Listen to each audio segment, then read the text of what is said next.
Good evening. आज जो हम अपना एक नई यूनिट मैकेनिक्स की सबसे अच्छी यूनिट हम आज स्टार्ट करने जा रहे हैं। वर्क एंड एनर्जी हम रिसेंटली फिनिश करके आए हैं, तो ये वो यूनिट है जो मैकेनिक्स को एक तरह से समेट रही होगी। जो मैकेनिक्स पीछे आप पढ़ के आए अब उसको एक साथ लगाने का काम करेगी। इस यूनिट का नाम है, या इवन आपकी जो एनसीईआरटी का चैप्टर 7 है, ये इसका नाम है system of particles and rotational motion. अगर मैं यूनिट का नाम यहां पे लिखूं,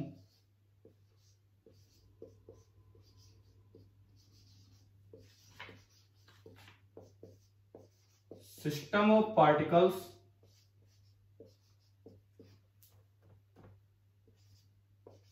and rotational motion, system of particles and rotational motion. System of particles का क्या मतलब है? पीछे जो मोस्टली मैकेनिक्स आप करके आए हो, सिंगल पार्टिकल तक कंसंट्रेटेड थी। ब्लॉक भी आया तो उसे भी हम एक पार्टिकल की तरह देखते थे। ब्लॉक का इंटरनल मैकेनिज्म क्या है वो हमने कभी नहीं देखा। And rotational motion, rotational motion मतलब अभी तक हम केवल ट्रांसलेशनल मोशन लेते रहे, थोड़ा बहुत सर्कुलर मोशन में कुछ घुमाया था। अब वहां एक पार्टिकल घूमता था, पूरी रिजिड बॉडी घूमेगी। और इसी यूनिट का एक और भी नाम है जिसे हम बोल देते हैं रिजिड बॉडी डायनेमिक्स।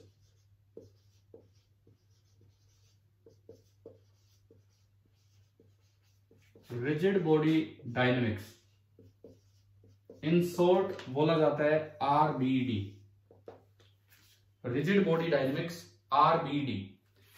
ये हमारी यूनिट है। अब इसमें जो स्टार्टिंग जहां से होती है इस यूनिट की, दैट इज सेंटर ऑफ मास। एक नया कॉन्सेप्ट, एक नया काम, सेंटर ऑफ मास।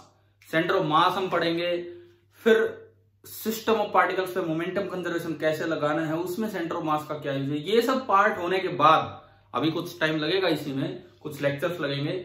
ये सब होने के बाद फिर हम चलेंगे एक तरह से डायनेमिक्स ऑफ रिजिड बॉडी पे। उसके बाद ये वाला पार्ट स्टार्ट होगा जहां पे खाली हमें लगेगा कि खाली F बराबर ma से काम नहीं चल रहा होगा। तो वही कॉम्बिनेशन उन्हीं का होगा, लेकिन हमें यूं लगेगा कि खाली F बराबर ma से काम नहीं चलने वाला है। तो इस तरह की यूनिट हम यहां पे स्टार्ट कर रहे हैं। अब देखो, जो शुरुआती टॉपिक है जहां से हमें शुरुआत करनी पड़ेगी, दैट इज द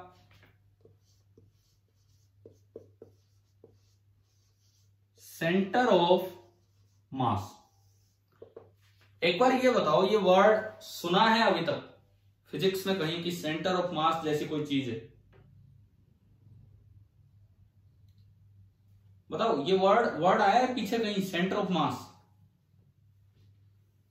आपको अगर ध्यान हो, हमने वर्क एनर्जी वाले में चेन की ग्रेविटेशनल पोटेंशियल एनर्जी या रोड की ग्रेविटेशनल पोटेंशियल एनर्जी लिखी, तो कुछ हम ऐसा बोलते थे कि सारे मास को समेट के कहां रखते हो, उसके सेंटर पे।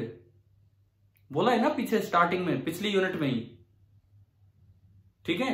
वो हम यूनिफॉर्म ऑब्जेक्ट्स लिया करते थे। अब एक और भी वर्ड इससे मिलता जुलता है, सेंटर ऑफ ग्रेविटी। वो इसी यूनिट में आरबीडी में ही हम आगे देख रहे होंगे सेंटर ऑफ ग्रेविटी क्या है। तो असल में पहले हम शुरुआत करते हैं आज की सेंटर ऑफ मास से। तो अगर इस चैप्टर का मेन पॉइंट हम बताएं तो भाई बात यह है कि इससे पहले जो चैप्टर हुए, इससे जो पीछे चैप्टर्स हुए, previous chapters,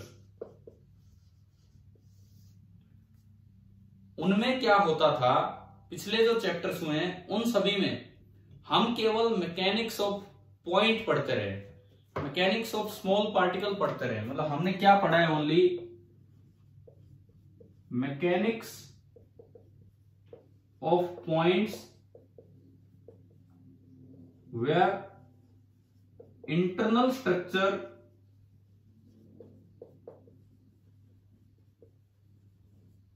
does not affect. हमें कभी नहीं ये जानना पड़ा कि उसके अंदर जो पार्टिकल्स हैं उनका आपस का क्या इंटरेक्शन है, उससे क्या फर्क पड़ रहा है। ये चीज हमने कभी नहीं जानी पिछले चैप्टर्स में। अब इस चैप्टर में क्या स्टार्ट हो जाएगा यहां से? अब अगर हम प्रेजेंट चैप्टर की बात करें, अगर हम अपने प्रेजेंट चैप्टर की बात करें तो इसमें दरअसल कुछ ऐसे फिनोमिना आने लग जाएंगे उसमें हमें मैकेनिक्स पढ़नी पड़ेगी मोर कॉम्प्लेक्स ऑब्जेक्ट की, ठीक है। मतलब हमें यहां पे पढ़नी पड़ेगी मैकेनिक्स ऑफ कॉम्प्लेक्स ऑब्जेक्ट्स।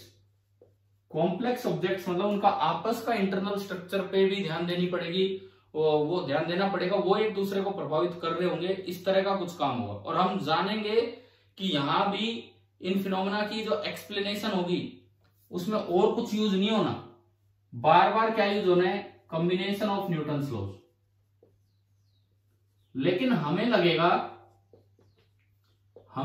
कि न्यूटन्स लॉ सफिशिएंट नहीं है, तो फिर हम नई टर्म डिफाइन कर देंगे, टॉर्क, नई चीजें डिफाइन करके चलेंगे। लेकिन होगा वो यही सब, कुछ अलग नहीं है, होगा वो यही सब, बस वो थोड़ी अपनी समझ आसान करने के लिए हम उसे टॉर्क का नाम दे देंगे, कुछ और क्वांटिटीज का नाम दे देंगे, इस तरह से चलना है।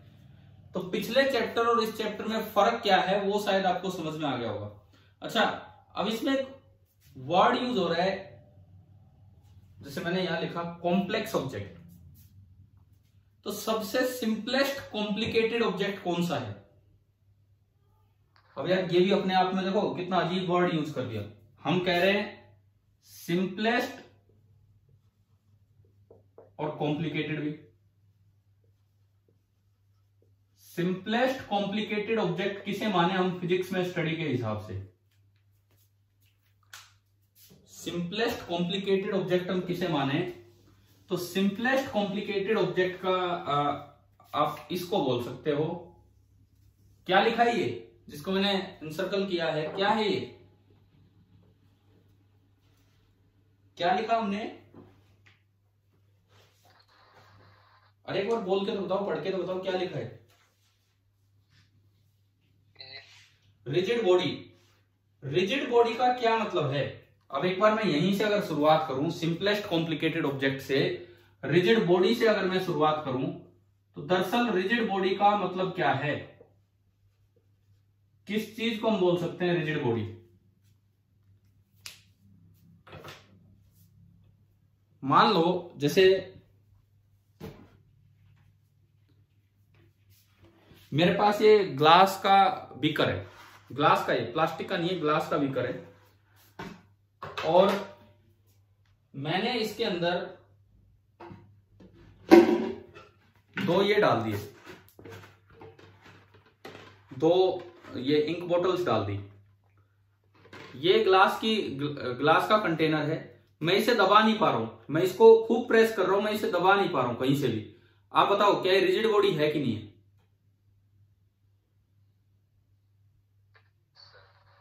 एक मिनट जोर से बोलो, क्या रिजिड बॉडी है कि नहीं? सुनाई नहीं दिया मुझे।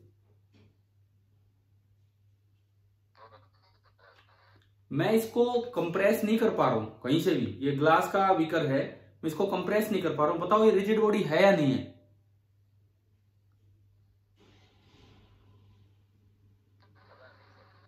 कोई जवाब दे रहे हो क्या? आवाज आ नहीं रही कुछ।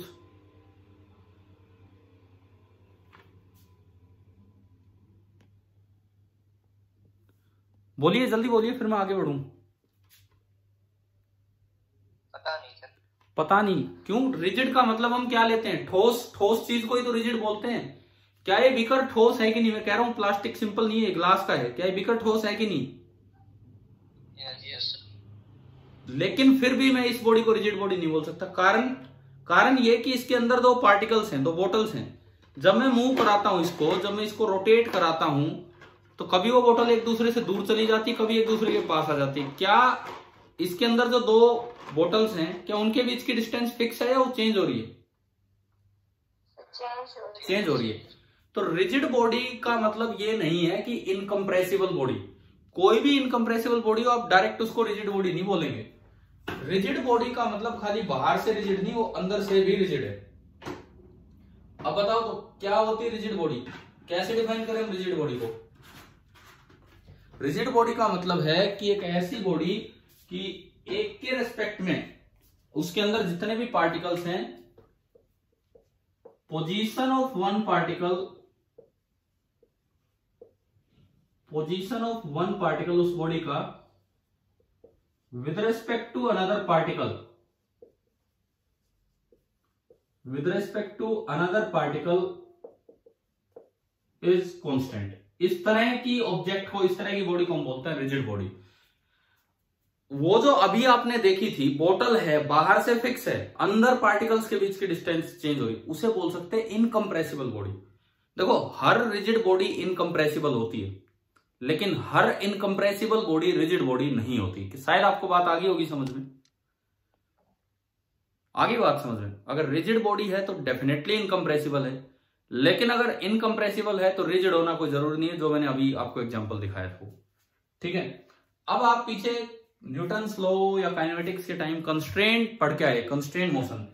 इवन रिजिड बॉडी अपने आप में एक कंस्ट्रेंट इक्वेशन दे देती है। कैसे? देखिए, सपोज ये कोई भी एक रिजिड बॉडी है, हमें दिया गया है कि भाई ये एक रिजिड बॉडी है, इसके अंदर दो पार्टिकल्स हैं, particle number 1 and particle number 2। दो पार्टिकल हैं, बंधे हुए नहीं है, लेकिन ये रिजिड बॉडी है, ये हमें बोल दिया गया। और दोनों पार्टिकल्स किसी डायरेक्शन में जा रहे हैं, ये हमें नहीं दिया गया कुछ भी। सपोज किसी इंस्टेंट पे ये V1 से इधर जा रहा है, तो जरूरी नहीं V2 उधर ही जाए, हो सकता है कि 2 इस साइड में आ रहा हो V2 से।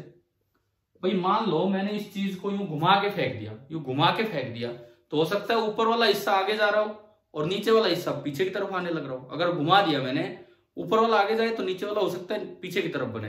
तो ये किसी भी डायरेक्शन में वेलोसिटी हो सकती है, लेकिन ये रिजिड बॉडी है। हाँ, अगर ट्रांसलेशनल मोशन होता तो ये बिल्कुल सीधे ही चलते, दोनों एक ही डायरेक्शन में होते।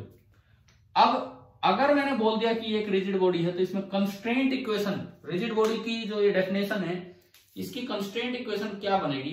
देखो, आपने क्या किया, 1 एंड 2 को ज्वाइन कर दिया। सबसे पहले आपने 1 एंड 2 वाली लाइन को ज्वाइन कर दिया। अब सपोज V1 का एंगल इस लाइन के साथ θ1 है एंड V2 का एंगल इस लाइन के साथ है θ2। मैंने दो एंगल्स बना दिए, V1 θ1 एंड V2 θ2। अब क्या करो, दोनों की वेलोसिटीज के कंपोनेंट्स कर लो along the line joining 1 and 2। ये V1, V2 का भी कंपोनेंट इधर कर लो। Suppose this is V1 dash and V2 dash, मैंने डैश लगा दिया। अगर मैं V1 डैश की बात करूं तो V1 डैश आपका होगा V1 into cos of θ1। V2 dash की बात करें तो V2 डैश आपका होगा V2 into cos of θ2। V2 dash आपका होगा V2 इंटू कोस ऑफ θ2। ठीक है, ये आपका V1 डैश और ये आपका V2 डैश। रिजिड बॉडी अगर ये है तो क्या 1 और 2 के बीच का सेपरेशन चेंज हो सकता है? नहीं होगा। तो बताओ क्या इक्वेशन बनेगी? यानी कि 1 की जो वेलोसिटी ऑफ अप्रोच है 2 की तरफ, वो 0 होनी चाहिए, या 2 की जो वेलोसिटी ऑफ सेपरेशन है 1 से, वो 0 होनी चाहिए। तो बताओ क्या इक्वेशन बनेगी इसमें? हाँ जी बोलिए। वेलोसिटी ऑफ अप्रोच या वेलोसिटी ऑफ सेपरेशन हम कैसे निकालते थे?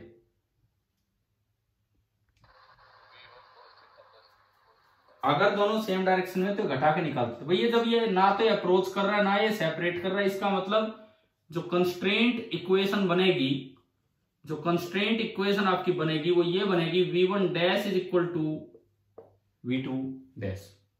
कंस्ट्रेंट इक्वेशन आपकी ये बनेगी, V1 dash is equal to V2 dash. और यू कैन से इक्वेशन बनी V1 cos θ1 is equal to V2 cos θ2। बताओ, इवन यहां भी कंस्ट्रेंट, इसकी डेफिनेशन से कंस्ट्रेंट इक्वेशन आ गई कि रिजिड बॉडी की डेफिनेशन से क्या कंस्ट्रेंट इक्वेशन आई। समझ में आ गया होगा ना क्या होती है रिजिड बॉडी।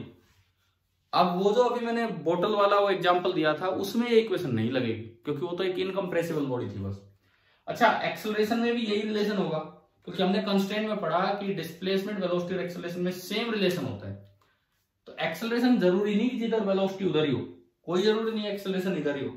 ऐसा हो सकता है कि पार्टिकल का एक्सेलरेशन किसी और डायरेक्शन में, मे बी एक्सेलरेशन इधर है A1 और उसका एंगल इन दोनों को ज्वाइन करने वाली लाइन के साथ है φ1।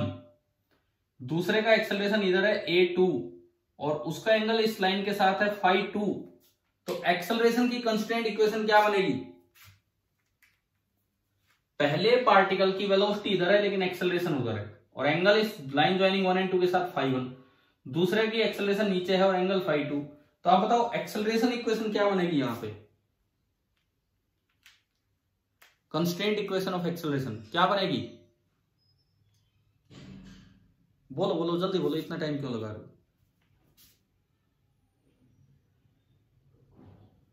एक्सेलरेशन की कंस्ट्रेंट इक्वेशन क्या बनेगी?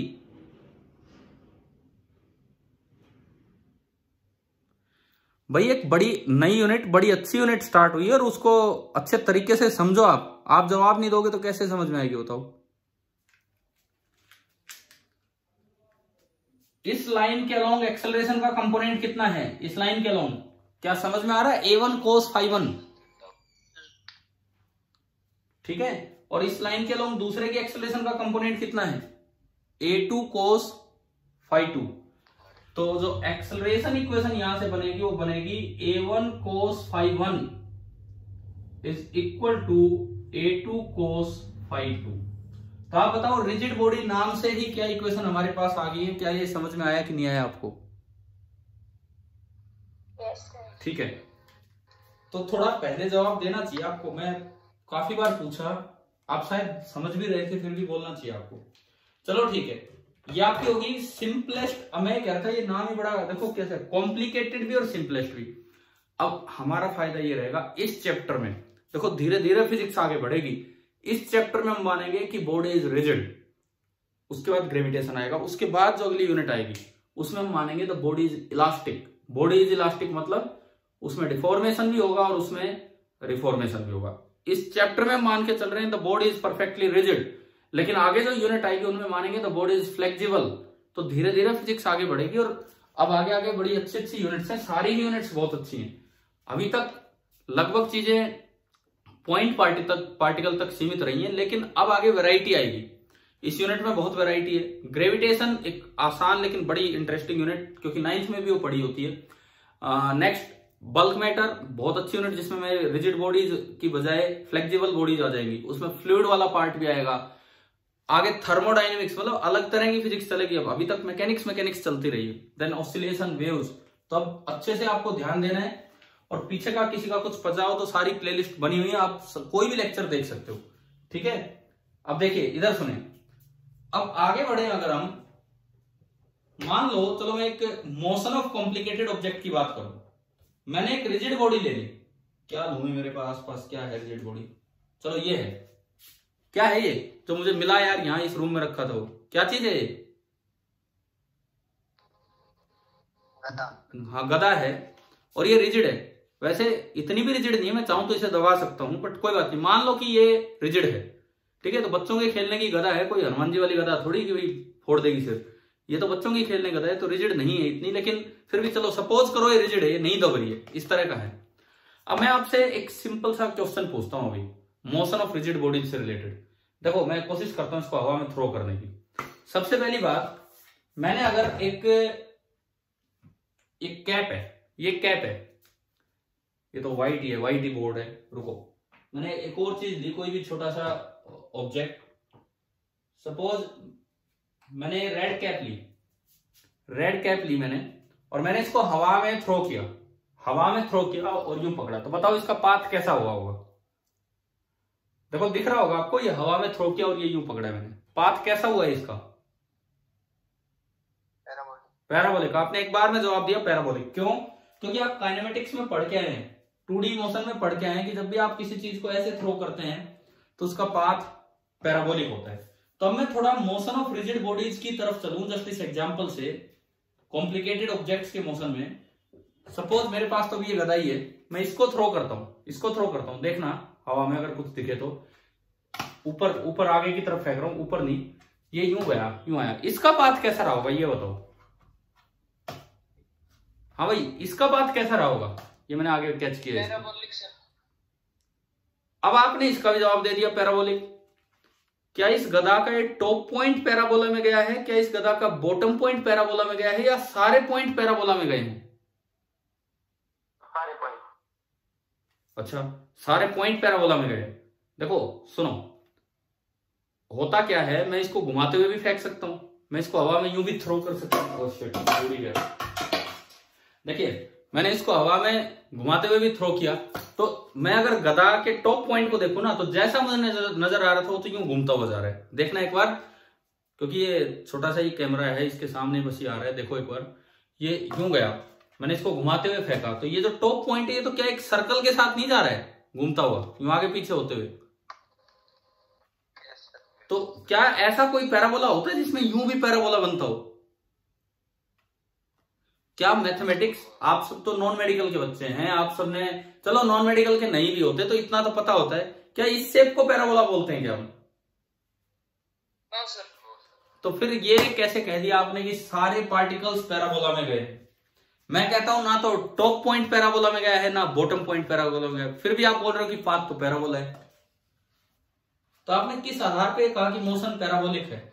और चलो ये तो गधा है, ये तो पूरी रिजिड है, इवन मान लो रिजिड ना भी हो, इवन रिजिड ना भी हो, कैसा मैं एग्जांपल लूं, मैं 2-3 ब्लॉक ले लूं, 2-3 ब्लॉक, अभी इतनी अरेंजमेंट है नहीं मेरे पास, और उनको मैंने धागों से या रस्सियों से बांध दिया। चेन होती है, सिंपल चेन, फ्लेक्सिबल चेन, वो रिजिड बॉडी नहीं है। मैं उसको हवा में थ्रो करूं तो वो भी गधा की तरह ही जाएगी। अगर मैं पूछता उसका पाथ कैसा होगा तो आप उसका भी जवाब पैराबोला ही देते है कि नहीं, बताओ? लेकिन उसमें कौन सा पॉइंट पैराबोलिक पाथ में गया? कोई नहीं गया ना, कोई टॉप पॉइंट पैराबोला में, वो अपनी तरह से घूमता फिरता जा रहा है, कोई अपनी तरह से घूमता फिरता, फिर ये पैराबोला में जा क्या रहा है, क्या है ये? बताओ। देखो आपने क्यों कहा पैराबोला, कुछ तो रीजन रहा होगा पैराबोला कहने के प्रति।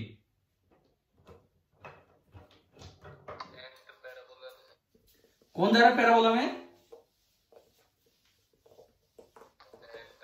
सेंटर ना, ये भी कोई जरूरी नहीं है, बिल्कुल जरूरी नहीं है। मैं बेसबॉल की रोड लेता हूं, बेसबॉल की रोड। आपने बेसबॉल की रोड देखी है? वो एक साइड से हल्की होती है और एक साइड से भारी होती है। अपने यहां तो बेसबॉल कोई खेलता नहीं है, या खेलते हैं? बेसबॉल कहाँ खेलते हैं? उसे बचपन में हम कुछ और बोल दिया करते थे, मैं आपको याद दिलाऊं, मतलब मुझे नहीं पता, वो यही गेम है, एक बच्चे छू टेम करते करते खेलते रहा करते थे, छू टाइम पता नहीं क्या गेम था। मैं बाद में जब बड़ा हुआ तो मुझे लगा शायद हो सकता है बेसबॉल से ये गेम बनाओ, उस टाइप का सा ही वो गेम लगता था। लेकिन जो बेसबॉल की रोड है, वो जो रोड है वो एक तरफ भारी है एक तरफ हल्की है, तो आप उसको भी फेंकोगे ना, पैराबोला आप बोलोगे जवाब, पैराबोला में गए वो, लेकिन उसका भी सेंटर नहीं जाता पैराबोला में। तो दरअसल ये पैराबोले में गया क्या है जो आप बार बार ये बोल रहे हो? हमने शुरुआत क्या की है इस एग्जाम्पल से, हम देख रहे हैं मोशन ऑफ कॉम्प्लिकेटेड ऑब्जेक्ट, ये हम देख रहे हैं मोशन ऑफ कॉम्प्लिकेटेड ऑब्जेक्ट। मैंने क्या किया, सपोज एक ब्लॉक है, रस्सी है, ब्लॉक है, रस्सी है, ब्लॉक है, ये 3 लिए, और मैंने इसको हवा में थ्रो कर दिया, ग्राउंड पे था, इसको फेंक दिया हवा में, यूं जाके वहीं टकराएगा, ठीक है। हम कहते हैं कि भाई ये जो पाथ है ये आपका बना पैराबोलिक पाथ, बट समझ में नहीं आता, ये ब्लॉक 1 2 3 ये तो जिगलिंग विगलिंग होता रहेगा, कभी 1 ऊपर जा रहा है, 3 नीचे आ रहा है, कभी 3 ऊपर जा रहा है, 1 नीचे आ रहा है, कभी 2 साइड में हो गया, कभी 2 इधर हो गया, तो असल में तो ये समझ में नहीं आता भाई हो क्या रहा है। लेकिन फिर भी हम कह देते हैं कि it goes in A parabola, but what is going in A parabola, तो ये कोई जवाब दे नहीं पाता है। इसका जवाब क्या है? अब कहने को बोला जाता है कि एक इफेक्टिव सेंटर होता है जो पैराबोला में गया है। इफेक्टिव सेंटर का क्या मतलब है कि कौन सा पॉइंट पैराबोला में गया है? हम कहते हैं कि there is a mean position, एक ऐसी एवरेज पोजीशन है। देखो मैं एक अपनी तरफ से एक बस कोशिश कर रहा हूं इसको डिफाइन करने की, कि there is a mean position जो मैथमेटिकली हम डिफाइन कर लेंगे, which is mathematically definable.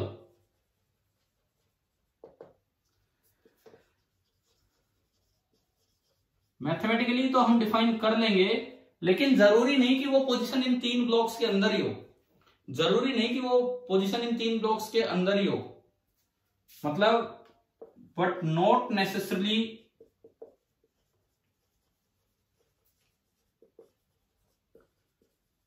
a point of the material itself।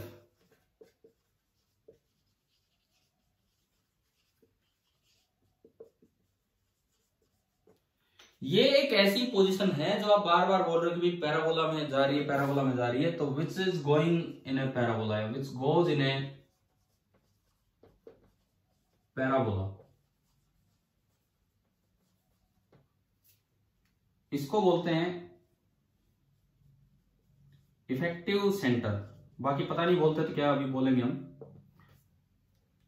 तो देखो ये आपने क्या बताया, मैंने जस्ट एक एग्जांपल से इस यूनिट की शुरुआत करने की कोशिश की है कि अगर आप किसी एक रिजिड बॉडी को थ्रो करेंगे, रिजिड बॉडी को थ्रो करेंगे तो अंडर ग्रेविटी पाथ तो पैराबोलिक होगा, लेकिन ना ब्लॉक 1 का पाथ पैराबोलिक है, ना ब्लॉक 2 का, ना ब्लॉक 3 का। एक ऐसी मीन पोजीशन होगी जो मैथमेटिकली तो डिफाइन कर पाना पॉसिबल है, लेकिन जरूरी नहीं कि वहां कोई मटेरियल हो। इन 1, 2, 3 के बीच में एक ऐसा पॉइंट आ जाएगा, जरूरी नहीं कि वो ब्लॉक के अंदर ही, ब्लॉक से बाहर भी हो सकता है, हवा में भी हो सकता है, वो पॉइंट पैराबोला में जा रहा होगा, उसको हम नाम देंगे इफेक्टिव सेंटर। बल्कि इफेक्टिव सेंटर क्या, उस पॉइंट को एग्जैक्टली हम बोलेंगे सेंटर ऑफ मास।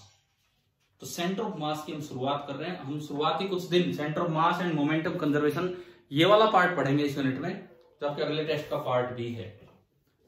ठीक है, सेंटर ऑफ मास क्या होता है, क्या इस एग्जांपल से कुछ समझ में आया है क्या होता है? आमिर बोलो। हमने प्रॉपर डेफिनेशन तो दी नहीं अभी तक, वो तो मैथमेटिकल डेफिनेशन आएगी, प्रॉपर डेफिनेशन दी नहीं, लेकिन ये बता दिया। अब भी देखो, मैं जब भी पढ़ाता हूं ये इस तरह से मान लो शुरुआत करता हूं, हर बार बच्चा ये जवाब दे देता है, मैं कुछ भी बॉडी फेंकूं, शुरुआत की हमने बोला भाई पाथ कैसा होगा, एक बार में जवाब आता है पैराबोला। तो ये भी एक हमारी मतलब ह्यूमन माइंड किस तरह काम करता है आप देखिए। हम पॉइंट पार्टिकल को पढ़ के आए पीछे, और आपने वो चीज बिना समझे, बिना किसी से अनुमति लिए बिना, आपने सीधा वो लगा दिया एक एक्सटेंडेड ऑब्जेक्ट पे जिसमें आपस में हलचल हो रही है, उसमें भी ये जो ब्लॉक वाला था। तो इसका मतलब कोई तो ऐसा पॉइंट होना चाहिए जो हमारे इस चैप्टर को उस चैप्टर से लिंक करे। तो इसीलिए एक टर्म हम डिफाइन करेंगे जिसे हम बोल रहे हैं सेंटर ऑफ मास। तो भाई ये होता है सेंटर ऑफ मास, जो इस एग्जांपल में वो पॉइंट है जो आप देख नहीं पा रहे अभी क्या है, लेकिन वो पॉइंट सेंटर ऑफ मास है। अब मैं उसकी मैथमेटिकल डेफिनेशन की तरफ चलता हूं कि मैथमेटिकली सेंटर ऑफ मास का मतलब क्या है। देखते हैं, नोट तो करते हैं ना यार आप ये चीजें? Yes sir, yes sir. ठीक है,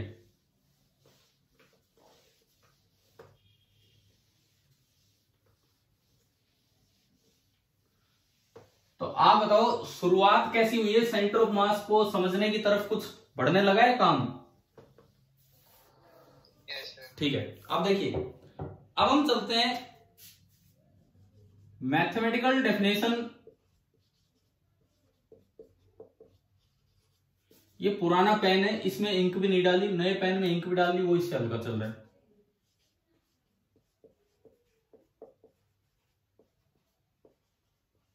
mathematical definition of centre of मास, इसकी तरफ हम चलते हैं। अपनी जो क्लास होती है 1.5 घंटे की होती है, मैं जस्ट एक जनरल सी बात आपसे पूछ रहा हूं, क्या 1.5 घंटा पूरा कर पाना बड़ा मुश्किल हो जाता है कि लास्ट तक? मतलब नहीं, अक्सर यार देखो 1.5 घंटा एक काफी होता है कि फिजिक्स सब्जेक्ट या किसी भी सब्जेक्ट के लिए। क्या ऐसा होता है कि शुरुआती बस आधा घंटा अटेंड करने का मन कर रहा है, उसके बाद बस टाइम ही देख रहे हैं कि कब पूरा होगा या छोड़ के चले गए, ऐसी फीलिंग आती है कि नहीं आती है? तो फिर क्या करते हो, लेक्चर पूरा अटेंड करते हो या बस बीच में छोड़ के चले जाते हो? नहीं सर, पूरा अटेंड करते हैं। देखो अब मैं कहता हूं, क्या ये थोड़ा सा आप सब्जेक्ट में खो के चलेंगे, थोड़ा इसकी तरफ इंटरेस्ट बना के चलेंगे, ये नहीं कि बस क्वेश्चन किया 2 कर लोगे, तीसरे में थक जाओगे। कुछ ढंग से इस चैप्टर को लेके चलो, नया चैप्टर है तो नई तरीके से शुरुआत करो। आपका ध्यान, मैं कह रहा हूं, टाइम पे जाना ही नहीं चाहिए। ये अगर आपको यूं लगता रहेगा ना कि आधा घंटा हो गया या 1 घंटा हो गया, तो लगातार टाइम पे ही ध्यान रहेगा। कभी भी पढ़ते भी हो, घर पे लेक्चर भी अटेंड करते हो, वैसे भी अपनी पढ़ाई करते हो, टाइम देख के मत कीजिए यार, आप टॉपिक देख के कीजिए, आप चैप्टर देख के कीजिए। अब आज जो चल रहा है, आपने कितना ही टाइम लगाओ, सीखी तो 2 ही बातें हैं अभी तक मुश्किल से, तो इस पे ध्यान रखो बजाय कि टाइम के। तो अब हम mathematical definition of centre of मास की तरफ चलते हैं। सपोज एक ऑब्जेक्ट है जिसके अंदर कई पार्टिकल्स हैं, पता नहीं कितने एटम हैं, इवन एवोगाड्रो नंबर में कितना होता है? 10 पावर बताओ 23। तो मतलब 1 मोल भी है तो इतने पार्टिकल है, मिलियंस ऑफ पार्टिकल्स है। 1 मिलियन का मतलब होता है 10 लाख। 10⁶, तो दुनिया भर के पार्टिकल है। मान लो ये उसका एनवलप है बस बाहर का, ये जो मैंने बनाया this is the outer envelope, ये हमने आउटर एनवलप बनाया और इसके अंदर पार्टिकल्स ही पार्टिकल्स हैं। मैं कहता हूं n पार्टिकल्स हैं, where n may be of the order of Avogadro number, इस ऑर्डर का भी n हो सकता है। इतने पार्टिकल्स यहां पे हैं। अब ऐसे सिस्टम में ना इन जनरल एक आई नोटेशन यूज की जाती है, ith पार्टिकल, मतलब बीच में कोई पार्टिकल है, मैंने उसको बोल दिया कि this is the ith particle. अब i की वैल्यू 1 to n कुछ भी हो सकती है। पीछे भी हमने कभी तो यूज किया होगा ये सिग्मा नोटेशन, आई नोटेशन, इस तरह से। तो देखते हैं अब क्या होगा। अब आप न्यूटन्स लॉ लगाओ, क्योंकि करना और कुछ नहीं है, बेसिक काम है न्यूटन्स लॉ। सपोज मैं कहता हूं कि ये एक्स एक्सिस है, वाई एक्सिस है और ये जेड एक्सिस है, और जो ith पार्टिकल है उसका पोजीशन वेक्टर ये है, और ith पार्टिकल के पोजीशन वेक्टर को मैं बोल रहा हूं ri वेक्टर। ith पार्टिकल के पोजीशन वेक्टर को मैं बोलता हूं ri वेक्टर। तो देखिए मैं केवल फोकस कर रहा हूं ith पार्टिकल पे, उसके थ्रू सारे पार्टिकल कवर हो जाएंगे। मास, जरूरी तो नहीं कि हर पार्टिकल का मास सेम हो, m1 m2 m3, तो ith पार्टिकल के मास को मैं क्या लिखूंगा, ri, ठीक है। Position mi, sorry mass mi, position vector उसका क्या है ri, टी टाइम पे उसकी वेलोसिटी क्या है, किसी भी टी टाइम पे वेलोसिटी अगर मैं vi लिखूं तो मैं उसको लिख सकता हूं dri/dt। हाँ जी बताओ, समझ में आ रहा है ना। ith पार्टिकल को देखा, ये उसकी पोजीशन है तो ये उसकी वेलोसिटी। और इवन अगर एक्सेलरेशन लिखना हो ith पार्टिकल का, आपको एक्सेलरेशन लिखना हो, ये वेक्टर फॉर्म में चल रहे हैं, तो ये लिखा जा सकता है dvi/dt, और यू कैन से d2ri/dt²। क्या यहां तक कोई डाउट ith पार्टिकल के बारे में? ठीक है, आगे बात समझ में। अब देखो टोटल फोर्स, ith की मैं बात कर रहा हूं, total force that is Fi, total force जो लगा ith पार्टिकल पे वो मैंने बोला Fi। अब उस Fi के अंदर दो तरह के फोर्सेस शामिल होंगे। हो सकता है कोई बाहर से फोर्स लग रहा हो, दैट इज Fi एक्सटर्नल, और बहुत से फोर्स ऐसे होंगे जो आसपास के पार्टिकल ही लगा रहे होंगे। इसने लगाया, सिस्टम के अंदर के पार्टिकल लगा रहे होंगे, कोई अट्रैक्टिव कोई रिपल्सिव, इन सब ने मिलकर लगाया, और उन सब का रिजल्टेंट है Fi इंटरनल, एक है Fi एक्सटर्नल। तो जो टोटल फोर्स है ith पार्टिकल पे, जो टोटल फोर्स है Fi, that is equal to Fi external plus Fi internal, ये आपका टोटल फोर्स है। अब न्यूटन्स लॉ आप एक सिंगल पार्टिकल पे तो आराम से लगा ही सकते हैं। न्यूटन्स लॉ आप ith पार्टिकल पे लगा के दिखाओ कि क्या इक्वेशन बनेगी। Newton's law second on ith particle, बोलिए क्या इक्वेशन बनेगी। नेट फोर्स, टोटल फोर्स कितना ith पार्टिकल पे, Fi, mass of ith particle mi, into acceleration of ith particle is d2/dt² into ri vector. आप बताओ कि आपको न्यूटन्स लॉ की इक्वेशन लगानी आ गई है ith पार्टिकल पे? Yes sir. अब ये बताओ क्या ये मास इसके अंदर जा सकता है कि नहीं, डिफरेंशिएशन के अंदर? क्या इसके चलने चलाने से मास चेंज हो जाएगा क्या? नो, बिकॉज हम नॉन रिलेटिविस्टिक फिनोमिना की बात करते हैं। हम यहां जो फिजिक्स पढ़ते हैं उसमें थ्योरी ऑफ रिलेटिविटी नहीं लग जानी है, आइंस्टाइन की मैकेनिक्स नहीं आनी है कि भाई मास भी वेलोसिटी के साथ चेंज होगा। तो for non relativistic phenomena mass is independent of velocity, तो आप इसको अंदर डाल सकते हैं। यानी कि आपका Fi बना Fi d2/dt² of mi are I vector, ये बना। ये आपका आया total force on ith particle, vector form में ये इक्वेशन आ गई। अब इसका मतलब क्या है, अगर मैं सभी चीजों पे जितने भी पार्टिकल्स हैं सब पे अगर मैं ये इक्वेशन लगाऊं, मैं यहां से ये हटा रहा हूं, यहां हम देखेंगे सब पे अगर मैं ये इक्वेशन लगाऊं तो पहले पार्टिकल पे लगी F1 m1 into D square R1 by D T square, second पे लगी F2 m2 into D square R2 by D T square, ith पे बीच में हमने बोला ith particle that is mi D square R I by D T square, and total आपने particles माने n, तो लास्ट आपने बोल दिया Fn mn into D square R N by D T square. आपको सभी पे ये इक्वेशन लगानी आ गई, सभी पार्टिकल्स पे कि ये कैसे इक्वेशन लगी। अब आप सबका सम कर दीजिए, इन सभी का आप सम कर दीजिए, इन सभी इक्वेशंस का, लेफ्ट हैंड साइड में लेफ्ट हैंड साइड, आरएचएस में आरएचएस। मैं इसको हटाता हूं यहां से,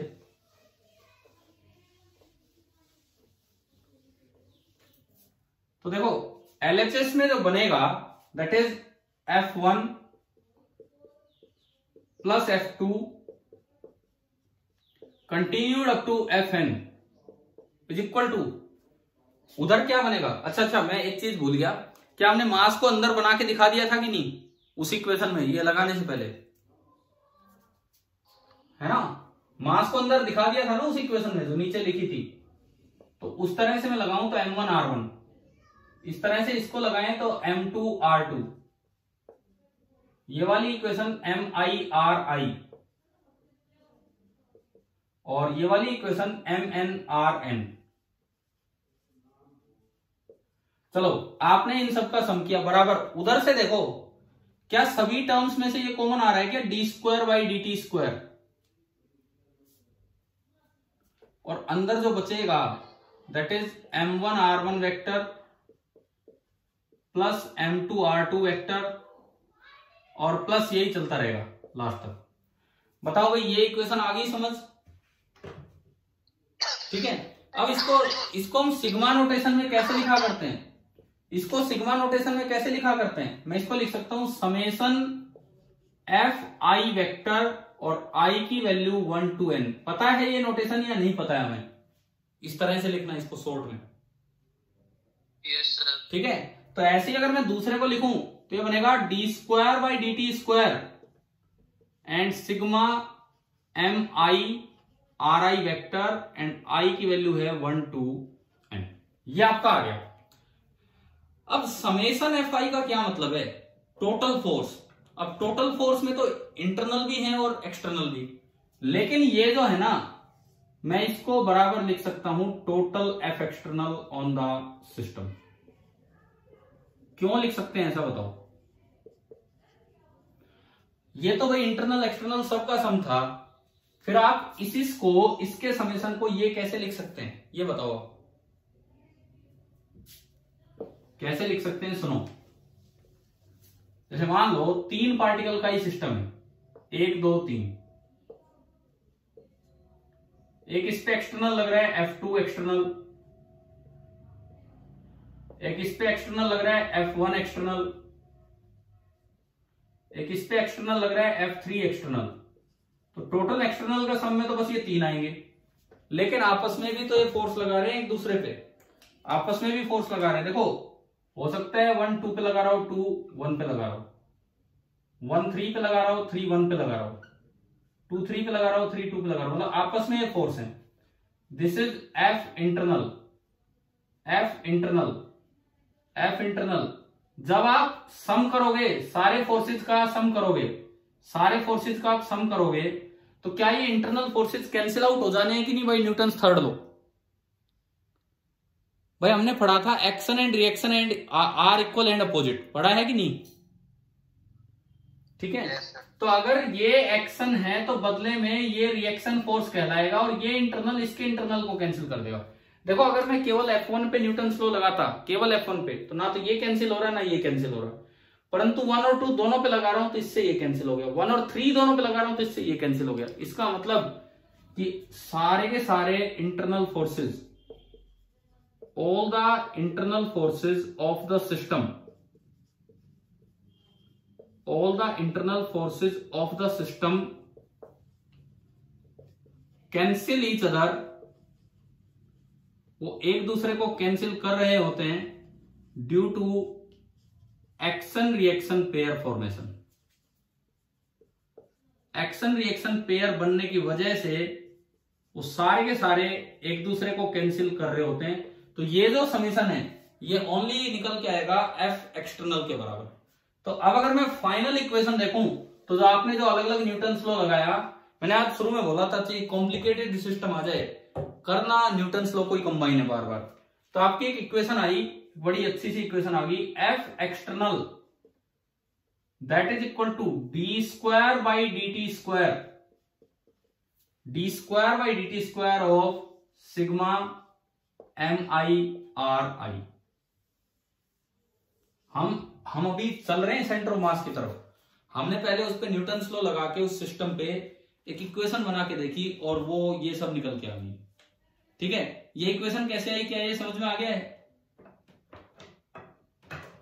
अब आप इसको स्टैंडर्ड फॉर्म की तरह देखना चाहें तो टोटल मास कितना है, टोटल मास ऑब्जेक्ट का कितना है? अगर मैं टोटल मास की बात करूं, let total mass be m, तो क्या टोटल मास को मैं ये लिख सकता हूं कि नहीं, इसमें n पार्टिकल थे तो m1 plus m2 plus up to mn। हाँ भाई, इस सिस्टम का टोटल मास ये हो सकता है। ठीक है, तो इसी इक्वेशन में मैं थोड़ा बदलाव करूं, इसी इक्वेशन में थोड़ी मास वाली टर्म इंक्लूड करूं। कैसे, देखिए मैंने क्या किया, मैंने राइट हैंड साइड को टोटल मास से मल्टीप्लाई और डिवाइड कर दिया। तो आपकी इक्वेशन बनती है F external is equal to, एक मास से मैंने मल्टीप्लाई किया टोटल मास जो ये लिखा हुआ है, into D square by D T square, और मास से डिवाइड करूंगा तो मास तो डिफरेंशिएशन के अंदर भी जा सकता है, summation M I R I upon total mass. बताओ ये इक्वेशन और ये इक्वेशन सेम है कि नहीं? ठीक है, और टोटल मास को अगर आप यहां से देखते हो तो मैं इसको ये लिख सकता हूं सिग्मा एम आई m1 m2 mn। तो इसका मतलब मेरे पास फाइनली एक सिंगल इक्वेशन रिड्यूस होकर आ गई उस कॉम्प्लिकेटेड सिस्टम की, F external is equal to this is m total, this is m total into D square by D T square of, ऊपर न्यूमरेटर में तो टर्म बन रही है sigma M I R I vector, I की value 1 to n, और denominator में term बनी सिग्मा एम आई, क्योंकि ये जो टोटल मास है इसको मैं लिख सकता हूं sigma M I, and I की वैल्यू 1 to n। तो अब हम सेंटर ऑफ मास को डिफाइन करने की तरफ पहुंचे हैं। पहले आप ये बताओ क्या ये इक्वेशन आपको समझ में आ गई कि नहीं, कैसे आई है? हाँ भाई बताओ, ये इक्वेशन आई समझ में? Yes sir. ठीक है, अब इस टर्म को, ये जो ब्रैकेट में जो टर्म लिखी है लेट, ये जो आपकी टर्म है summation M I R I, I equal to 1 to n upon sigma M I equal to 1 to n, इसके डायमेंशन क्या होंगे आप बताओ? इस टर्म के डायमेंशन क्या होंगे? मास का डायमेंशन होगा या पोजीशन का डायमेंशन होगा? बताओ इस टर्म के डायमेंशन क्या है? मास के हैं कि पोजीशन के हैं या कुछ और है?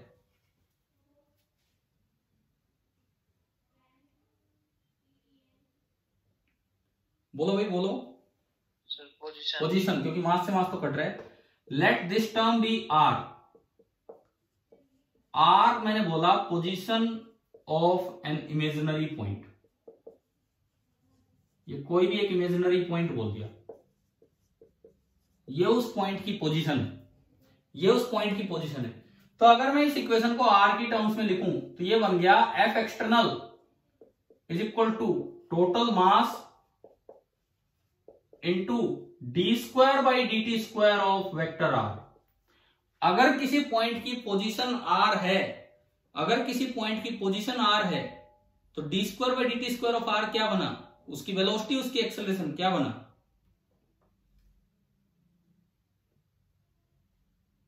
सर एक्सेलरेशन, एक्सेलरेशन बन गई।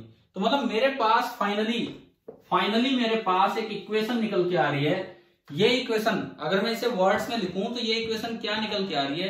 ये इक्वेशन ये निकल के आ रही है इस कॉम्प्लिकेटेड सिस्टम के लिए कि द एक्सटर्नल फोर्स,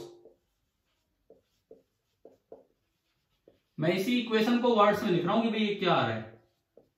देखो ये तो हो गया इस side, external force is the, उधर पहली टर्म क्या है? Total mass. The external force is the total mass times किससे मल्टीप्लाई किया है हमने? आर का 2 बार डिफरेंशिएशन टाइम के रिस्पेक्ट में, तो उस पॉइंट की acceleration. Total mass times the acceleration of an imaginary point, total mass times the acceleration of an imaginary point whose position is r, और ये r क्या है हमने यहां लिख दिया।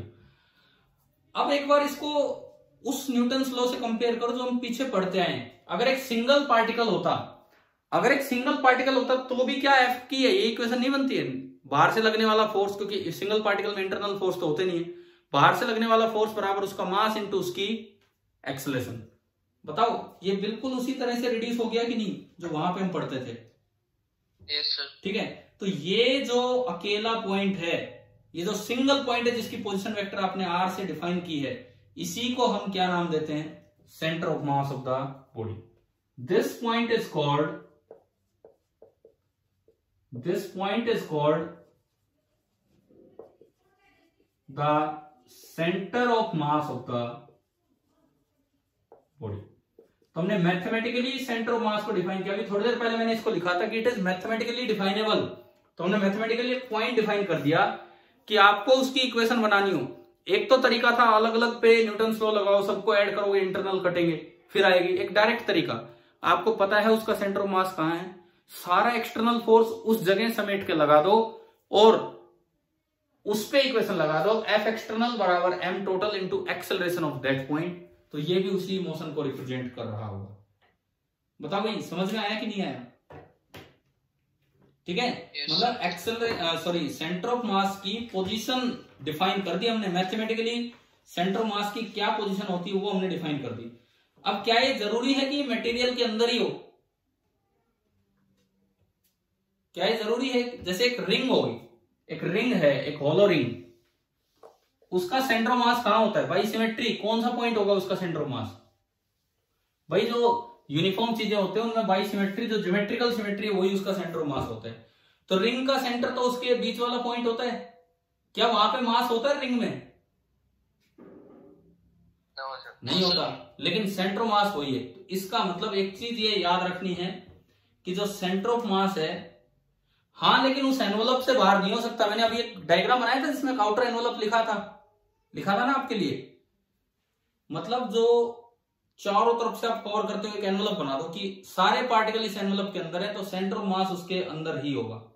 तो मैं यहां पे अगर ये रिजल्ट लिखूं तो सेंटर ऑफ मास लाइज, अब मैं क्यों लिख रहा हूं? बच्चे ये तो बुक्स में पढ़ के जाते हैं कि सेंटर ऑफ मास मटेरियल से बाहर हो सकता है। ऑप्शन 1 क्या आ जाए कि उस आउटर बाउंड्री से भी बाहर है, तो वो ध्यान रख जाते हैं कि अभी बाहर हो सकता है, लेकिन आउटर बाउंड्री से बाहर नहीं होगा। Centre of mass lies inside the envelope. अब एनवलप का क्या मतलब है?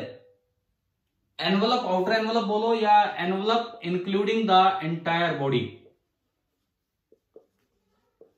lies inside the envelope including the entire body। लेकिन ये जरूरी नहीं है कि मटेरियल के अंदर हो, ये जरूरी नहीं है, but it is not necessarily, हो भी सकता है नहीं भी, इनसाइड द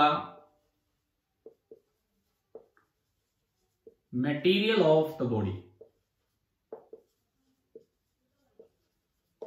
और ये पॉइंट ये क्लियर करता है आपको, ये पॉइंट ये बताता है कि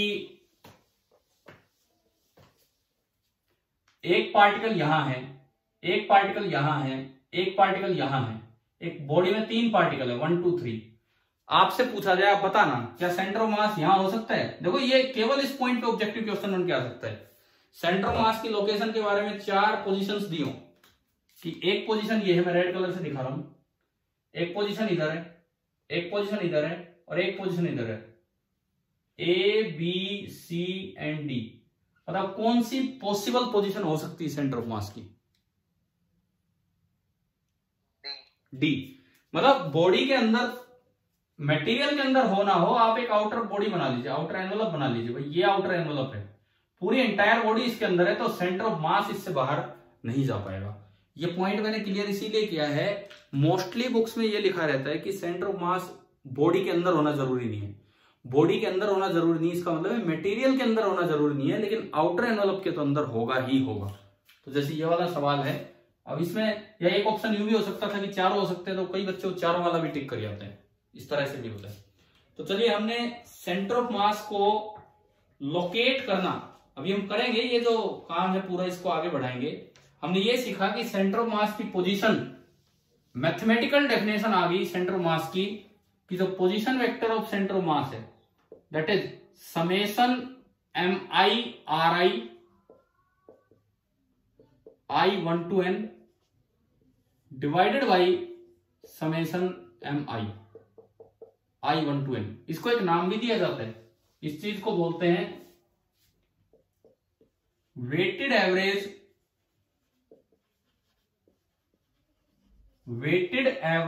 ऑफ ऑल द पोजीशंस। क्या मतलब है सुनो, weighted average of all the positions का क्या मतलब है? जैसे मान लो एक सिस्टम में,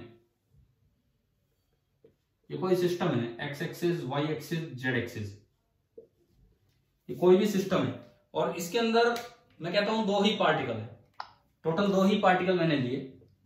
एक पार्टिकल यहां बैठा है, उसका मास है 2 kg और उसकी पोजीशन है 3 मीटर। एक पार्टिकल यहां बैठा है, उसका मास है 5 kg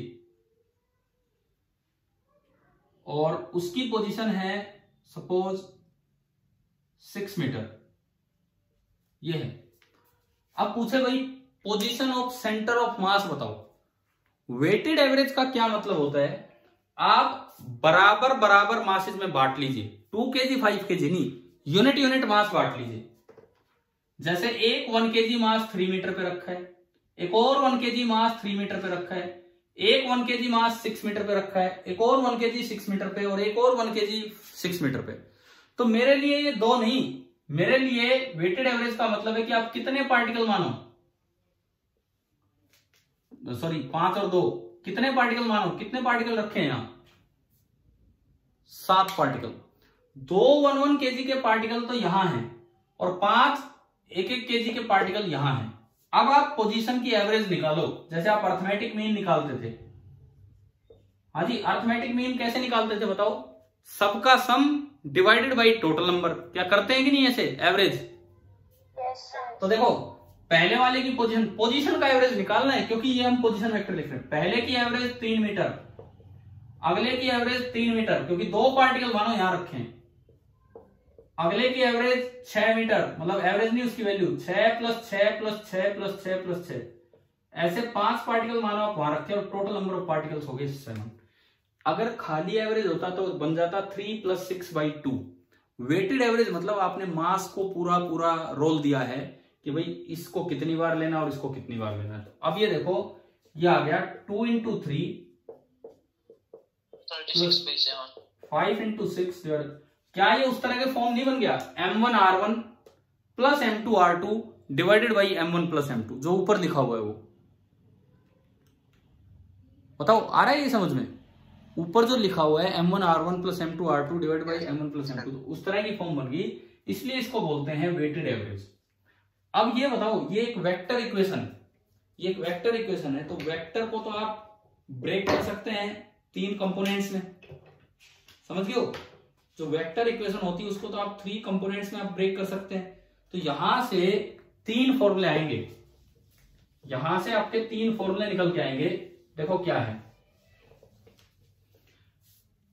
देखो ये जो चैप्टर है आप चाहें तो इस चैप्टर की शुरुआत अब यहां से कर सकते थे जहां मैं अब आऊंगा। 1 घंटा मैंने आपको लगाया है सेंटर ऑफ मास क्या होता है ये ढंग से समझने के लिए, ऐसे एग्जांपल्स लेके क्या है क्या नहीं है और क्यों ये पॉइंट डिफाइन हुआ, आउटर एनवलप में नहीं जा सकता, ये है वो है। नहीं तो सीधा यहां से भी शुरुआत हो सकती है चैप्टर की, जो अक्सर कई बुक्स में कर भी दिया जाता है। सीधा डिफाइन करते हैं कि सेंटर ऑफ मास ये होता है, सीधा डिफाइन करते हैं। क्या आपने पहले डेराइव किया है कि नहीं कि क्या होता है सेंटर ऑफ मास? yes, है ना? मैं बुक्स की बात कर रहा हूं, मैं किसी और वीडियो या टीचर की बात कर रहा हूं, मैं बुक्स की बात कर रहा हूं। अक्सर बुक्स में ऐसा हो जाता है कि सीधा डिफाइन कर देते हैं। तो आप ढंग से तरीके से समझो। इसकी 3 फॉर्म क्या बनेगी,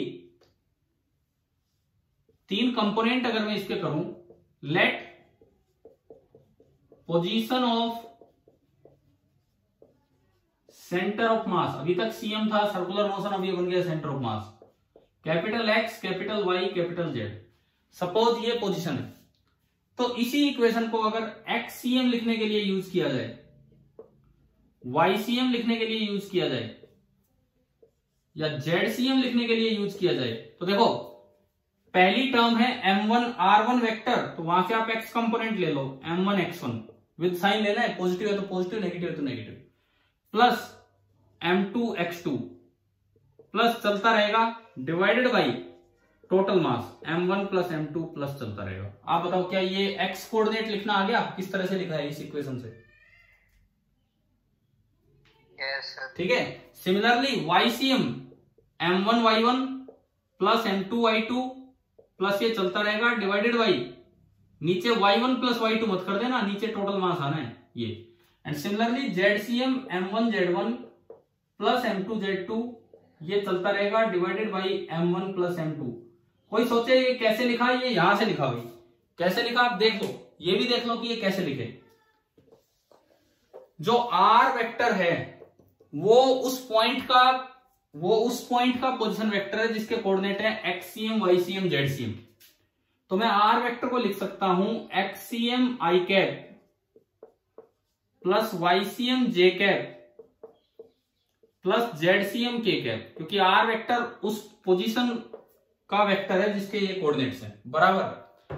अब देखो यहां ऊपर पहली टर्म है m1r1 वेक्टर, दूसरी टर्म है m2r2 वेक्टर, ये चलता रहेगा, और नीचे तो टोटल मास चल रहा है वो m। मैं इस m को अलग अलग कर दूं तो ये लो जी, इसमें भी m, इसमें भी m, सब में m, टोटल मास। अब अगर मैं r1 को लिखूं, r1 वेक्टर है उस पोजीशन वेक्टर जिसके कोऑर्डिनेट है x1 y1 z1। तो क्या मैं r1 को ये लिख सकता हूं x1 i cap plus y1 j cap plus z1 k cap? बताओ समझ में आया हो तो। क्या मैं r1 को ये लिख सकता हूं x1 i cap plus y1 j cap plus z1 k cap? Similarly next term m2r2 बनेगा x2 i cap plus y2 j cap plus z2 k cap divided by total mass m। ठीक है, इधर चल रहा है ये, उधर में अगर आई कैप की टर्म अलग करूं, आई कैप फर्स्ट टर्म में आई कैप क्या है m1x1, सेकेंड टर्म में आई कैप क्या है m2x2, चलता रहेगा और सबके नीचे चल रहा था total mass m, this thing into I cap. Similarly ऐसी टर्म बनेगी m1y1 और ये सब। अब आप बताओ जब आप कंपेयर करोगे तो क्या वो 3 इक्वेशंस आपको मिल गई जो अभी हमने लिखी थी? yes, sir. ठीक है, तो जो क्वेश्चंस आएंगे उनमें डायरेक्ट पोजीशन वेक्टर की बजाय, डायरेक्ट पोजीशन वेक्टर यूज करने की बजाय आप इस चीज को ऐसे यूज कर सकते हो अलग अलग, X coordinate, Y coordinate, Z coordinate, ये सब। देखो मैंने अभी तक मोशन, मैं रिजिड बॉडी का मोशन अभी स्टार्ट नहीं कर रहा हूं इस चैप्टर में। पहले हम पढ़ेंगे, बिल्कुल हम मोशन स्टार्ट नहीं कर रहे हैं, हम मोशन पे बाद में आएंगे। पहले हम सेंटर ऑफ मास से रिलेटेड सारी चीजें पढ़ेंगे, सेंटर ऑफ मास से रिलेटेड कॉन्सेप्ट अपने पढ़ रहे होंगे। अब इसमें एक और चीज देखिए, अगर मान लो सारे पार्टिकल आइडेंटिकल होते तो आपको दिख रहा है कि सारे मास को मैं m सेम मान सकता था। देखिए, if all the particles were identical, if all the particles were identical, अगर सारे पार्टिकल एक जैसे होते तो आप ये बोल सकते थे m1 बराबर m2 बराबर अप टू mn, उन सबको आप कोई भी m0 बोल सकता हूं मैं, एंड जो टोटल मास होगा वो इनका सम, तो that is n times m0। ठीक है। अब अगर आप एक्सीएम निकालो, तो क्या आएगा? अब अगर आप x coordinate of centre of मास निकालो, m1 x1 यानी कि m0 x1 plus m2 x2 m0 x2, चलता रहेगा mn xn m0 xn divided by total mass, and total mass is n times m0। क्या m0 कॉमन आके cancel हो रहा है? हाँ भाई, m0 कॉमन आके कैंसिल हो गया, तो ये आपका बना x1 plus x2 plus continued up to xn divided by n, यानी कि अर्थमेटिक मीन आ गया, सारी पोजीशंस का सम डिवाइडेड बाई n। सिमिलरली अगर ये पार्टिकल्स आइडेंटिकल हों तो आप YCM भी सीधा लिख सकते हैं, विद पोजीशन विद साइन रखना है y1 plus y2 up to जितने भी y कोऑर्डिनेट्स है yn divided by n, and ZCM भी आप सीधा लिख सकते हैं Z1 plus Z2 plus continued up to Zn and divided by n। ये आपके हो गए XCM, YCM और ZCM, 4 आइडेंटिकल पार्टिकल्स। ठीक है। एक क्वेश्चन लें, एक बार शुरुआत करें इसको अप्लाई करने की, कि भाई किस तरह से अप्लाई करना है, देखते हैं। देखो,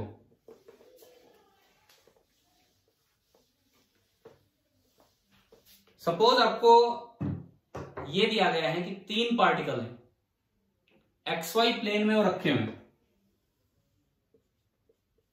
ये x एक्सिस है, ये y एक्सिस है। XY प्लेन में 3 पार्टिकल रखे हुए हैं। पहला पार्टिकल रखा हुआ है at the position 3 metre, 2 metre, 3 metre 2 metre, यहां पे पहला पार्टिकल रखा हुआ है,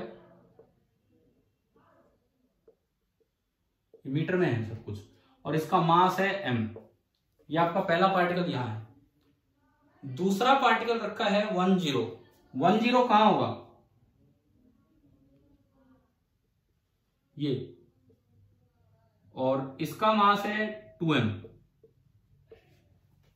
और जो तीसरा पार्टिकल रखा है that is eight the position, कुछ भी जनरल XY आपको दे दिया, कुछ भी दे दिया XY, और पता नहीं कहां है, हमें नहीं पता कहां है वो तीसरा मास, कहीं भी हो सकता है, 3m है, और उसकी पोजीशन बोल दी x, y, ये है।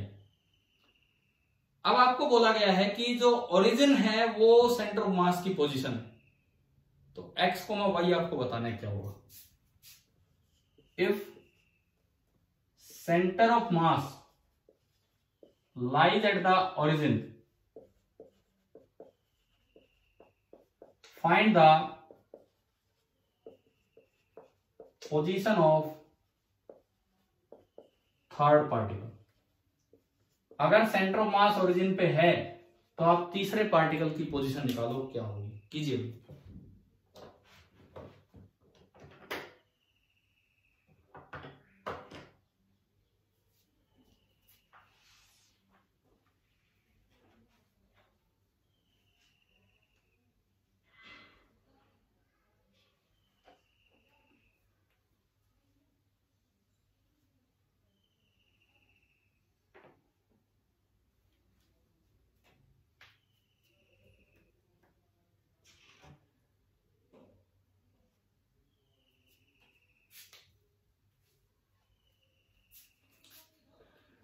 कर रहे हो?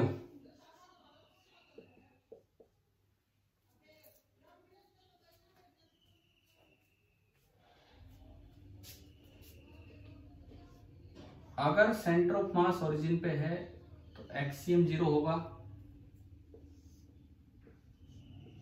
एंड YCM 0 होगा। बताओ अगर आप बता रहे हो तो x और y की वैल्यू।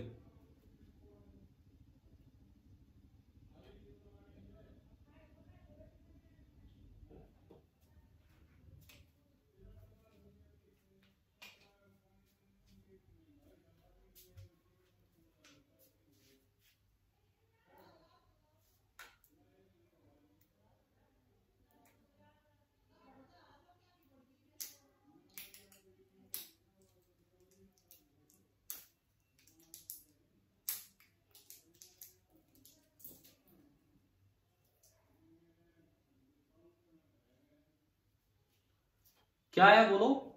एक्सीएम का फॉर्मूला आपने लगाया, 0 है वो, m1 x1 पहला मास m, x पोजीशन क्या है उसकी, x कोऑर्डिनेट पहले का बोलो 3 है ना, प्लस का 3 है, प्लस m2 2m उसकी x पोजीशन है 1 plus m3 that is 3m और उसका x कोऑर्डिनेट x है, वो पॉजिटिव नेगेटिव कुछ भी हमने x लिख दिया, divided by total mass m 2m और 3m 6m। एक बार बताओ क्या ये इक्वेशन बनानी आ गई कि नहीं? अरे बोलो, एक्सीएम लिखना आ गया? कैसे हमने अप्लाई किया यहां? इससे तो फर्क नहीं पड़ता नीचे क्या है, तो 0 बराबर m से m कट भी लेगा, 3 प्लस 2 5 5 प्लस 3x और यहां से मेरी x पोजीशन आ गई -5/3 मीटर। बताओ क्या x कोऑर्डिनेट निकालना आ गया तीसरे पार्टिकल का? हाजी बोलिए, x कोऑर्डिनेट निकालना आ गया थर्ड पार्टिकल का? ठीक है, तो y बताओ ऐसे ही, y क्या होगा, y कोऑर्डिनेट आपने YCM को 0 किया तो 0 बराबर m1 इंटू y1, इसका y कोऑर्डिनेट है 2 प्लस m2 2m इसका y कोऑर्डिनेट है 0 प्लस 3m इंटू y उसका y तो हमें निकालना है, डिवाइडेड बाई 6m। ये तो 0 होकर हट गया, ये गया, इक्वेशन बनी 2 plus 3y is equal to 0 और यहां से y आ गया -3/2 मीटर। तो आप खुद देख सकते हो दोनों कोऑर्डिनेट नेगेटिव आए, तो कौन से क्वाड्रेंट में है ये तीसरा पार्टिकल? -2/3 है। ओ हाँ सॉरी, मैंने गलती से -3/2 लिख दिया, -2/3। तो कौन से क्वाड्रेंट में है तीसरा पार्टिकल?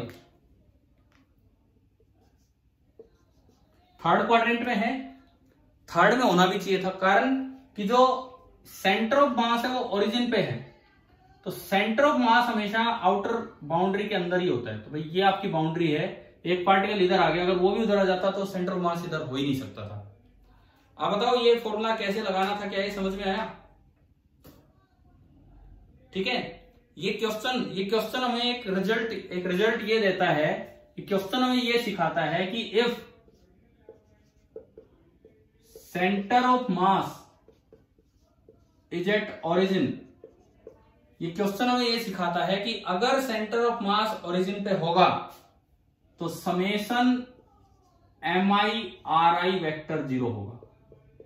उसको समेशन MI/XI बोल दो, MI/YI बोल दो, कैसे भी बोल दो। ये क्वेश्चन हमें ये बता रहा है कि अगर सेंटर ऑफ मास ओरिजिन पे होगा तो समेशन MI/RI वेक्टर 0 होगा। इसी चीज का हमने यूज कर दिया सिंपल तरीके से।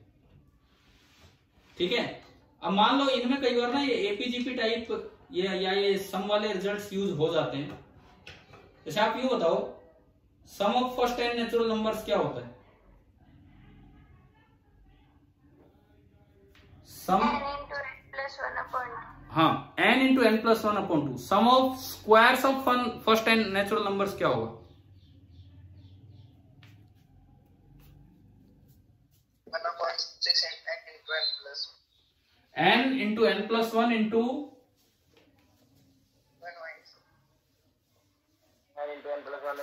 2n plus 1/6। देखो कुछ फॉर्मूले 1 plus 2 plus 3 up to n, ये तो आपका होता है n इंटू n प्लस 1/2। अगर ये हो 1 square 2 square 3 square and up to n square natural numbers हैं, तो ये कितना होगा? हाँ, और अगर कहीं आ जाए 1 क्यूब 2 क्यूब, ये चलता रहे, ये क्या होगा? इसका होल स्क्वायर।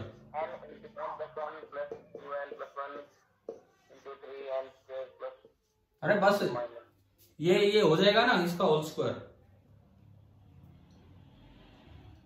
बताओ पढ़ेगा नहीं ये सारी चीजें? ठीक है, जैसे मान लो एक 10 पार्टिकल सिस्टम आ जाए, मैं सवाल दूं आपको, 10 पार्टिकल सिस्टम, क्योंकि एक मैथमेटिकल चीज है तो इसलिए आसान है। फिजिक्स क्या थी सेंटर ऑफ मास की, कुछ आगे आएगी, कुछ मैंने आज शुरुआत में आज 1 घंटा हमने लगाया केवल सेंटर ऑफ मास को डिफाइन करने में। तो अब उसको यूज करना तो बड़ा आसान है। मान लो 10 पार्टिकल सिस्टम है और ये एक्स एक्सिस पे रखे हुए हैं,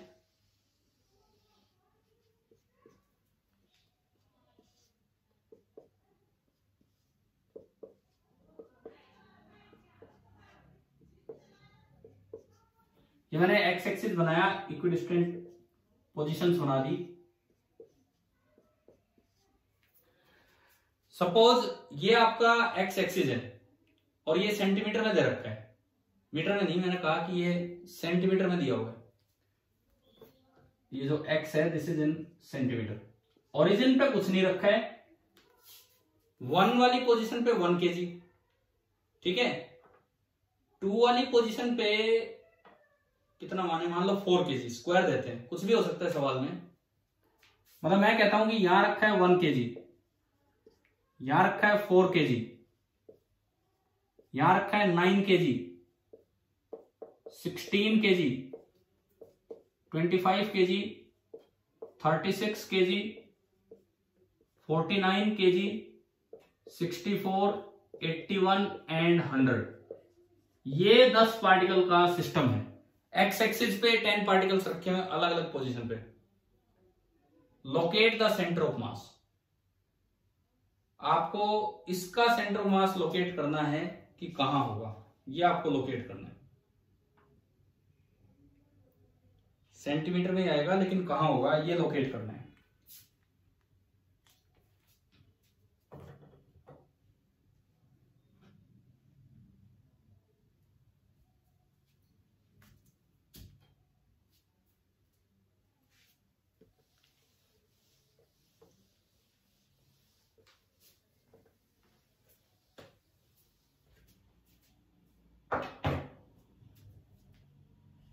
अब इसमें तो खाली एक्सीएम आना है और तो कुछ आना ही नहीं है, और कुछ भी होगा तो आउटर बाउंड्री से बाहर हो जाएगा, वाई और जेड तो होने नहीं है। तो हमने पढ़ा एक्सीएम का formula m1x1 plus m2x2 continued up to mnxn divided by total mass. अब वो सेंटीमीटर में आ जाएगा, उसे कन्वर्ट करने की जरूरत नहीं है क्योंकि किलोग्राम से किलोग्राम तो कट लेगा और वो सेंटीमीटर में आ जाएगा आंसर। m1 कितना, पहला मास कितना 1, यूनिट छोड़ो,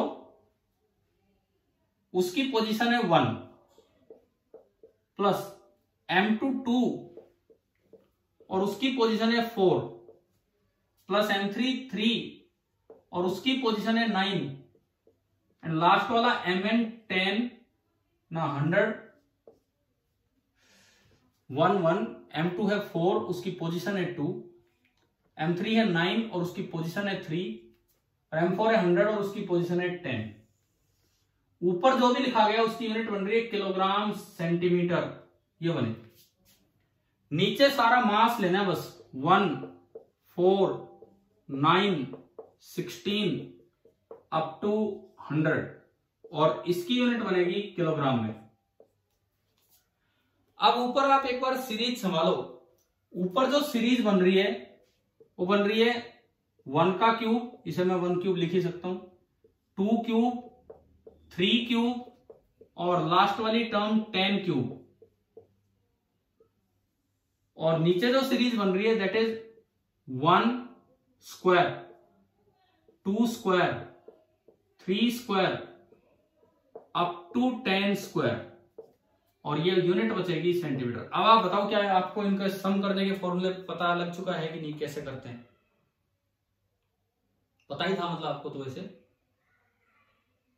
हाँ भाई, ऊपर तो है sum of cubes, sum of cube कितना बनेगा n इंटू n प्लस 1/2 का होल क्यूब, पूरे का होल स्क्वायर।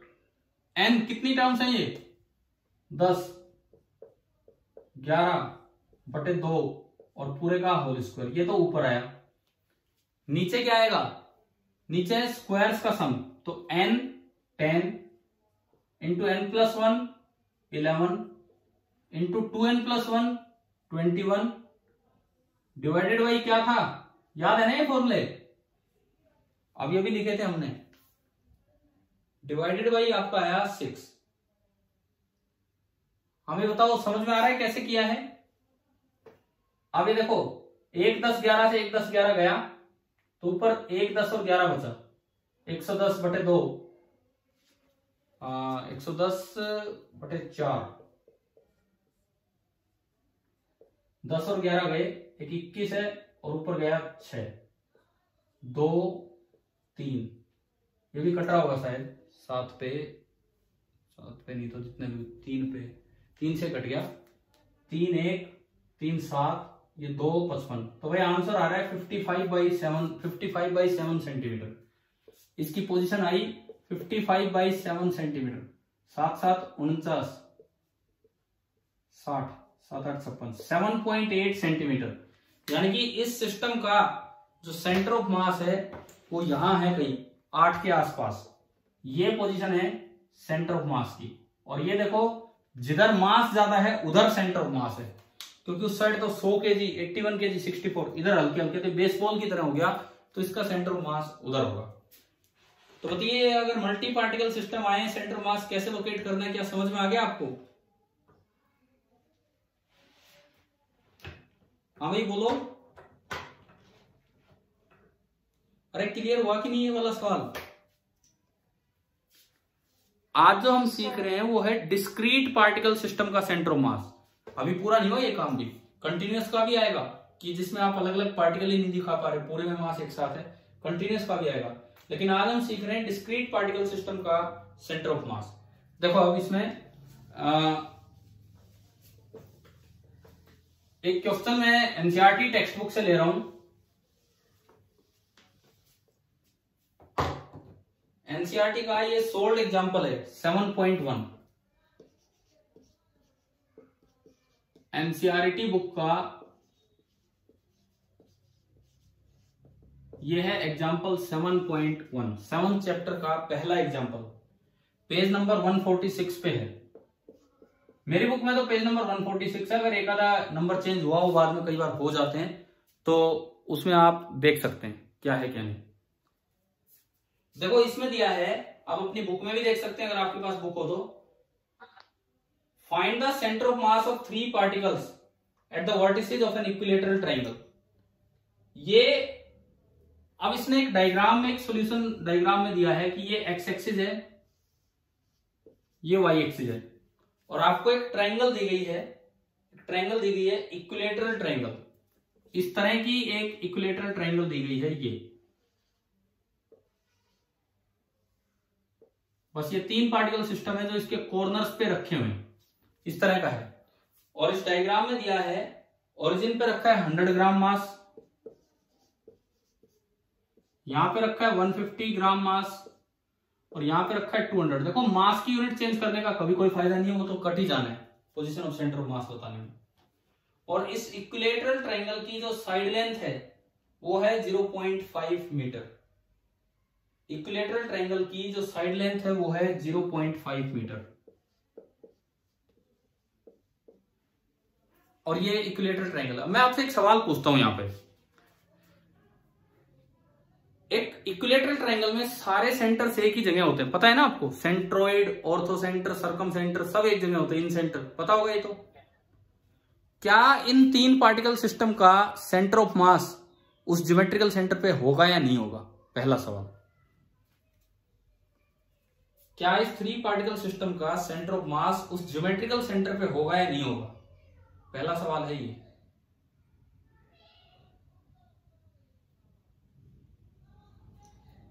देखो अब सुनो, नहीं होगा। इसका आंसर है कि centre of mass will not lie at the